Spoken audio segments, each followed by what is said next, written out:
Now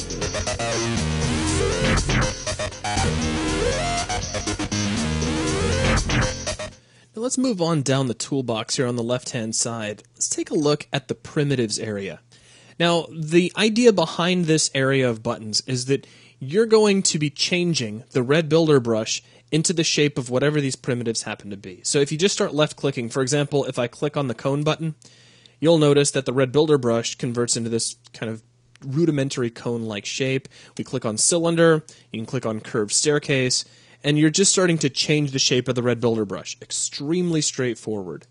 Now, if you right-click on any one of these, you get the settings for that particular primitive. For instance, if we right-click on cube, we get some settings for its dimensions in X, Y, and Z, its wall thickness, which is really only going to be effective if you switch on the hollow operation. This will give you a cube that is hollow on the inside, and then you can set the wall thickness to how thick the walls are. Pretty straightforward, and each one of these is going to have different settings. For example, if we jump over to a cylinder, we have the Z height, we have the inner radius and the outer radius, which, again, outer radius is going to be most useful if we switch on hollow. So again, all of these are going to be a bit different. Now, I'm not trying to chase you away from any of these operations, but generally speaking, in a best-case scenario, you're really only going to be using cubes, occasionally a cylinder, and very, very occasionally a cone.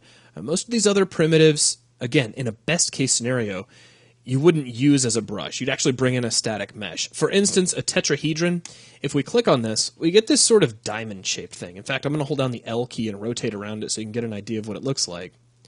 But if we right-click on its settings, we can take the sphere extrapolation and start to increase that. So if we set that to, say, 4 and click Build, we get something that looks a lot like a sphere.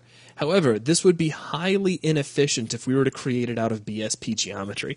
So as a general rule of thumb, you don't ever want to do this. But if you're in a pinch and you do not have access to a 3D modeling application such as 3ds Max or Maya, then perhaps you'd have to take this route. And the same is true of the staircases. So if we click on a staircase, you'll see that we're starting to get kind of a nice curved staircase. If we right-click on its settings, we have some various things we can control here: the inner radius, the step height, the step width, the angle of the curve, the total number of steps. And by changing these values, we can get different types of staircases.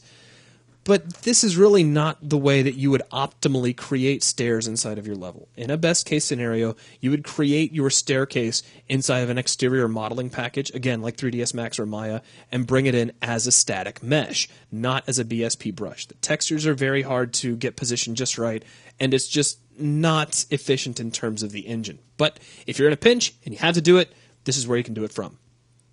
Now, a curved staircase is going to run all the way to the ground. You'll notice as the stairs get higher, they're all based at ground level. If we switch up to a spiral staircase, the stairs will keep wrapping over themselves and they don't reach all the way to the ground. So as you change the settings, you could potentially make a spiral that just goes clear out into the distance. And players can run on these. They work just fine, but again, I would try to push you away from using these if you could avoid it.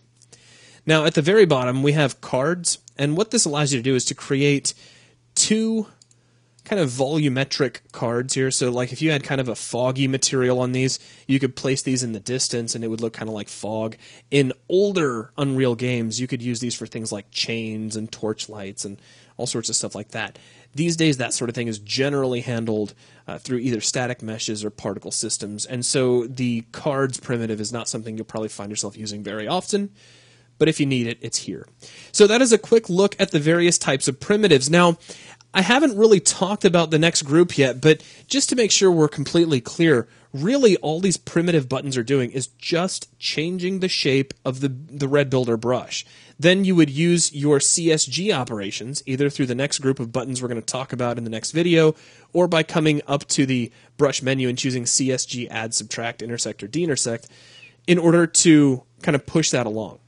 So that is a covering, there's a discussion of the primitive buttons, and that will wrap up this video.